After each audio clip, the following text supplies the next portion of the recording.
Türkiyədəki fidakar Uyğur ziyallardan Uyğur Akademiyası Vakfı'nın sabiq raisi, Xitay məsələləri tədqiqatçısı və inqilabçı doktor Fərhad Qurban Tangırtağlı 8 dekabr vafot bo'ldi.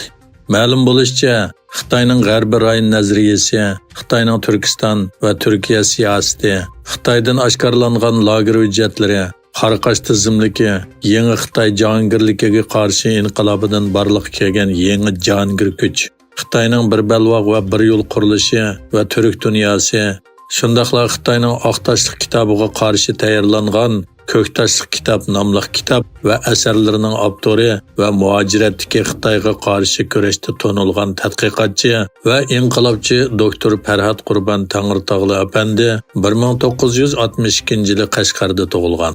1984-yili Markaziy Millatlar institutini bitirgan va 1987-yili ayoli Gulzoda Tangırtağlı bilan Turkiyaga o'qishga chiqqan tunji Uyg'urlardan biridir.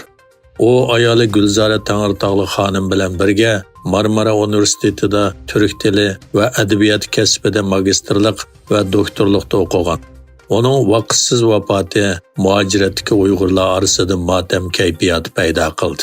Shaxslar va tashkilotlar orqa-orqadan ta'ziyanoma va bayonotlar e'lon qilib, ta'ziyalarini bildirdi. Amerikadagi ta'siri cho'ng kishilik huquq tashkilotlaridan biri bo'lgan Erkinlik sarayi 2023-yili 12-oyning 6-kuni e'lon qilgan dokladida mustabid hukumatlarning muhojiratdagi muxbirlarga silayotgan tahdid va hujumlarning ko'payayotganligini o'tirg'a qo'ygan. Bu dokladda yana mustabid Xitoy hukumatining Amerikadagi Uyg'ur muxbirlarga, bo'libmi ularning oilasiga tahdid silishi va boshqa hujumlarning ko'payayotganligi alohida tilga ilingan. Mazkur dokladda yana mundaq deyilgan. Hozir Amerikada Erkin Osiyo radiosining muxbiri bo'lib ishlayotgan Gulchehra Xo'ja Xitoyning kishilik huquq tafsandichiligi to'g'risidagi xabarlari uchun Xitoyning o'chilish nishoni qilingan Uyg'urlarning biri. Uning Uyg'ur elidagi 20 necha tuqqanlari Xitoy doiralari tarafidan parakandichilik uchirgan va qo'lga ilingan. Ba'zilari lagerlarga qamalgan. Xitoyda ishlab chiqaruvchilar va iste'molchilarning baho ko'rsatkichining tuvanlishi pul paxalligi xavfiga bo'lgan andishlarni kuchaytmoqda. Xitoy davlatlik statistika idorasi 2023-yili 11-oydagi baho ko'rsatkichiga doir sonliq ma'lumotlarni e'lon qildi. Noyabrda ishlab chiqaruvchilarning baho ko'rsatkichi 3%, iste'mol baho ko'rsatkichi bulturga o'xshash mazgildagiga selishtirganda 0,5% tuvanlagan.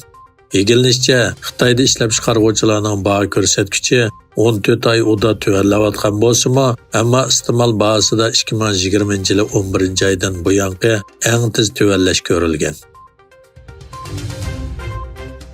Xitoyda yo'qolib ketgan hukumat amaldorlarining delolari davomlashmoqda. Egilinishcha, sobiq tashqi ishlar ministri Chingong uzundan buyon ommaviy so'rovlarda ko'rinmagan bo'lib, uning qiyin qistoqda o'lganligi yoki o'zini o'ltirib olganligi o'tirg'a qo'yildi.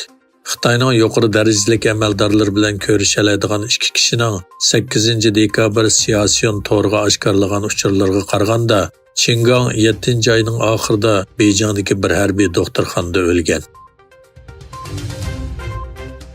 Xitoy Kompartiyasining yuqori darajali qaror chiqarish organi bo'lgan Siyosiy byuroning bayonotida Xitoyning 2024-yili davlat ichi ehtiyojini oshirganligi, iqtisodning asliga kelishini kuchaytganligi va ehtiyotchan pul siyosatini yo'lga qo'yganligi o'tirg'a qo'yildi. Qirg'iziston Jumhuriyati Tashqi ishlar ministrligi 31 ayol va 65 bolaning Suriyadan Qirg'izistonga qaytib kelganligini e'lon qildi. Ministerlikning axborot mulozimatining uchurga qaraganda, ularning hammasi Suriyaning sharq shimolidagi alohida lagerlarda bo'lib, Oykol 4 nomli insonparvarlik harakatining bir qismi sifatida Qirg'izistonga elib kelingan.